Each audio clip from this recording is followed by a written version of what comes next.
বিগত দিনে কোনো দুর্নীতি হয় নাই, কোনো বাহিনী প্রধান দুর্নীতি করে নাই, কোন রাষ্ট্রীয় কর্মকর্তারা দুর্নীতি করে নাই, এবং দুর্নীতি এদেশে হতো না। যদি হতো, এই লং টাইম 2008 সাল থেকে 24 সাল পর্যন্ত ক্ষমতায় থেকে সাবেক দুর্নীতিবাজদের নামে একটা মামলা আওয়ামী লীগ করতে পারে নাই। তার অর্থ এই দাঁড়ায় যে তখন রাষ্ট্রে কোনো দুর্নীতি হয় নাই। এটাই হলো আপনার সবচেয়ে বড় কথা। মুক্তি, খালেদা জিয়ার মুক্তি। মুক্তি শব্দের অর্থ কি? যে আপনি মুক্ত। এখন ওই প্রফেসর সাহেব উনি একজন শিক্ষিত মানুষ, পোলাপাইনরে লেখাপড়া করান, তো শর্ত দিয়ে যদি মুক্তি দেয় সেটা কি মুক্তি হয়? শর্ত দিয়ে যদি আপনাকে ছেড়ে দেওয়া হয় তাহলে কি আপনি মুক্ত? উনি বলছে যে সরকারকে উৎখাত করার জন্য ষড়যন্ত্র করছে কিছু গোষ্ঠী এবং কিছু লোক। উনি হলো একটা পেশাজীবী সংগঠনের যে পরিচয় আপনি দিচ্ছেন, পেশাজীবী সংগঠন করে, এবং উনি একজন শিক্ষক মানুষ। যে কোটা আন্দোলন নিয়ে কথা বলছেন, তার আগে এই কথাটা বলেননি আপনারা।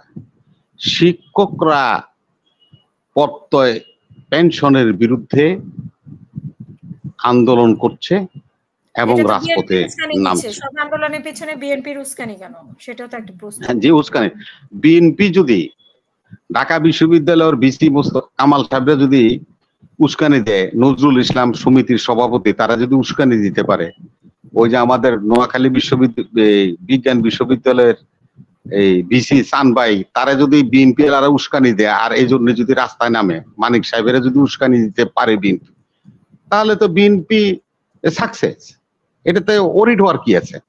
আমরা তো যারা এই শিক্ষক সমিতিগুলি আছে বাংলাদেশে, সকল বেসরকারি এবং সরকারি বা পাবলিক বিশ্ববিদ্যালয়, কলেজ, সব জায়গায় কিন্তু তাদের কমিটি, আওয়ামী লীগের শিক্ষকদের কমিটি, তারাই আজকে রাজপথে নেমেছে এই সরকারকে উৎখাত করার জন্য।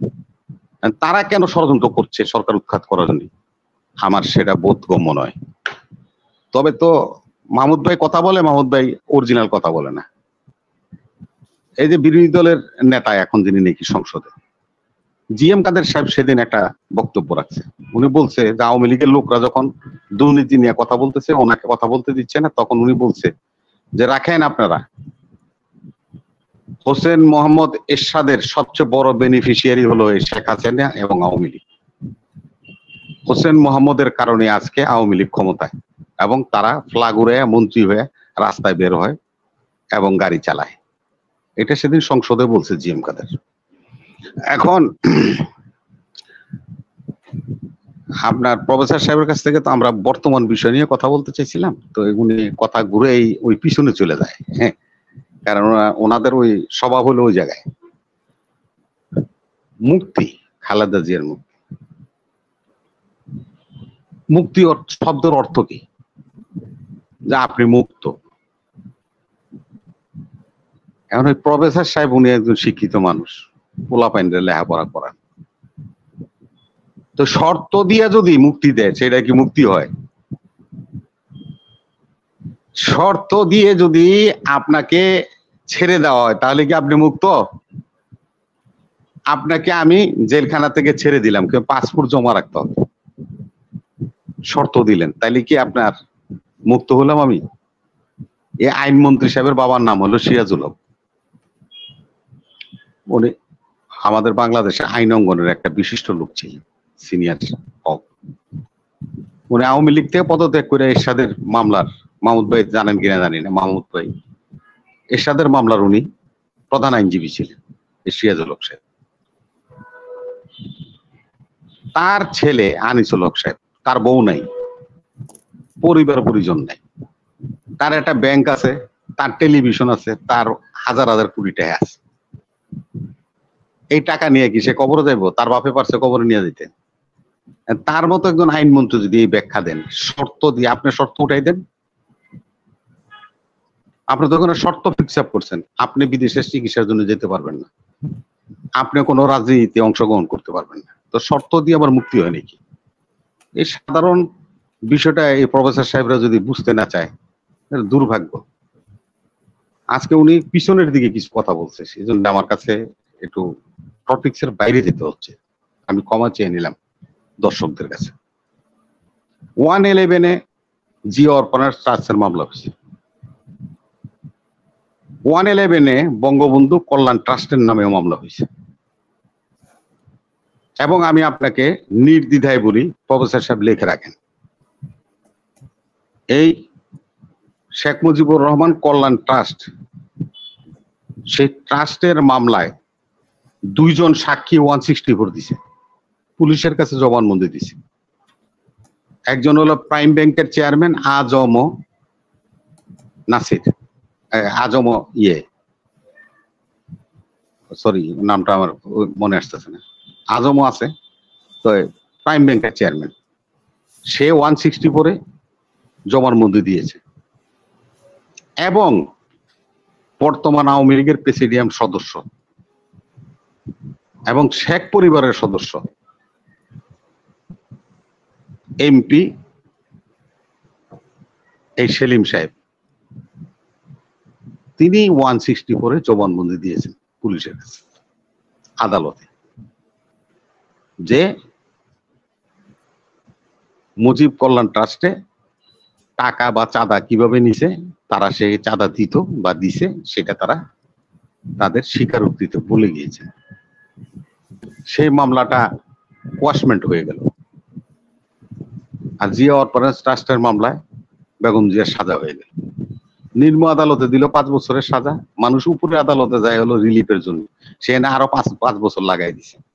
ওই যে যার নাম উনি প্রফেসর সাহেব কিছুক্ষণ আগে করলো, খুব মেধাবী লোক, এই মেধাবী লোকটাই আরো 5 বছর বাড়াই দিছে, 10 বছর বানাই দিছে। আজকে সে মামলায় উনি কাস্টডিতে আছে। একজন লোক মৃত্যু পথযাত্রী, 7 দিন আগে সে রিং পরাইছে, আবার গতকালকে রাত্রেবেলায় তাকে দ্রুত হাসপাতালে নেওয়া হয়েছে। উনি বললেন উনি তো আসামি। আরে ভাই, জেলখানাতে হসপিটাল আছে। আমাদের আসামিরা, ভিআইপি আসামিরা প্রিজন সেলে থাকে বিজিতে, সেখানে বসে বসে চিকিৎসা নেয়।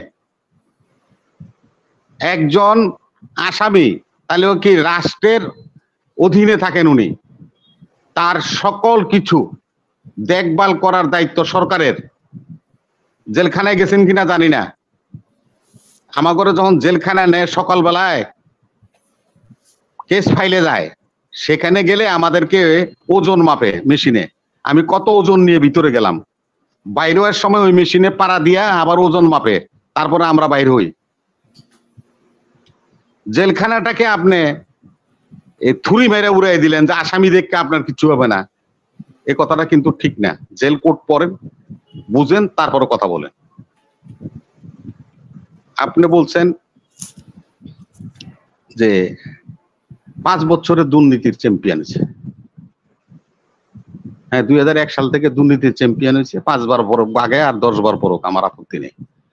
এই 17 বছর ক্ষমতায় থেকে এই 5 বারের চ্যাম্পিয়নের একটা লোকের নামে একটা মামলা দিচ্ছেন 111-এর মামলা ছাড়া? আছে 111-এর মামলায় টাকা ফেরত আনছেন, নিছেন ইত্যাদি, সব 111-এর মামলা। আপনি যে সরকার পরিচালনা করলেন 8 সাল থেকে 24 সাল পর্যন্ত, বিএনপির নামে, বিএনপির মন্ত্রী সাবেক বা কোনো আমলা কারো নামে একটা দুর্নীতির মামলা আপনি দিয়েছেন বা বিচার করেছেন, এমন কোন রেকর্ড আছে? নাই তো। কারণ সে সময় দুর্নীতি হতো না। আওয়ামী লীগ তার প্রতিপক্ষরে এত সহজে ছেড়ে দিব, গুম করে ফেলায়, মাইরে ফেলায়, আর তার দুর্নীতি করলে তার নামে মামলা দিব না? এত সহজ সুযোগগুলি শেখ হাসিনা ছেড়ে দিবে? হ্যাঁ, বঙ্গবন্ধুর কন্যা, এত সোজা না। ওই সুরঞ্জিত গুপ্তের মতো বলতে হয়, এইটা আবার কোন সংকেত করবেন? এই সুরঞ্জিত সেনগুপ্তের মতো বলতে হয়, ধরলে ছাড়ে না। আর উনি যদি ধরতে পারতো আমাকে ছাড়তো। বিগত দিনে কোনো দুর্নীতি হয় নাই, কোন বাহিনী প্রধান দুর্নীতি করে নাই, কোন রাষ্ট্রীয় কর্মকর্তারা দুর্নীতি করে নাই। এবং দুর্নীতি এদেশে হতো না।